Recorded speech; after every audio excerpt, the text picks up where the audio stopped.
Here's a question from Barb. She typed, Dr. Grandin, the hardest thing I ever had to do was to learn how to type independently.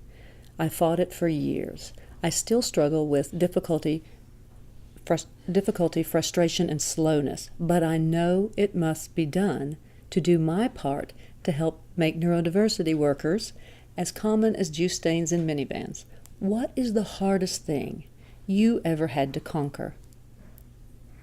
Well, anxiety was really, really hard because I'm seeing too many individuals becoming recluses in their room, playing video games all day, and they're doing it because it reduces anxiety. They need to get out and do things. And I still got out and did things even when I had horrendous anxiety. And the medication helped a whole lot. But the panic attacks were awful. I'm not crazy. My mother had me tested. And my sound sensitivity's gotten better. And one of the things that's helped is I take medication. And the antidepressant medications greatly reduced my anxiety and it reduced my sound sensitivity.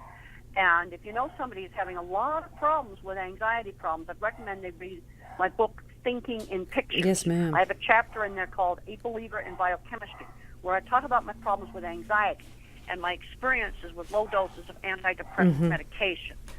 And I would recommend reading a chapter in Thinking in Pictures called A Believer in Biochemistry. My panic attacks were horrible. It was sort of like being in a constant state of stage fright all the time. I did some of my best work from a drawing standpoint once I got on the medication. But there's kind of a fire and a fervor that the drug took away. I still could work just fine. I can still just crank out the work.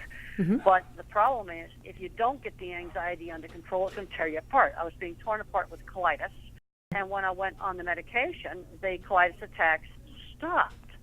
I think it's really important for people to try different drugs. Sure. You got to be very careful when you're using antidepressants for anxiety not to take too high a dose. The doses for anxiety are much lower than the doses for depression. And if you get too high a dose, you're going to get insomnia and you're going to get agitation. Have to exercise. I do 100 sit-ups every night in every hotel room I'm in. I hate every one of them. Every single night, 100 sit-ups. Now, they are the ones where my hands are held in the front. But I do 100 of them without stopping on the bed every night. It really makes a difference.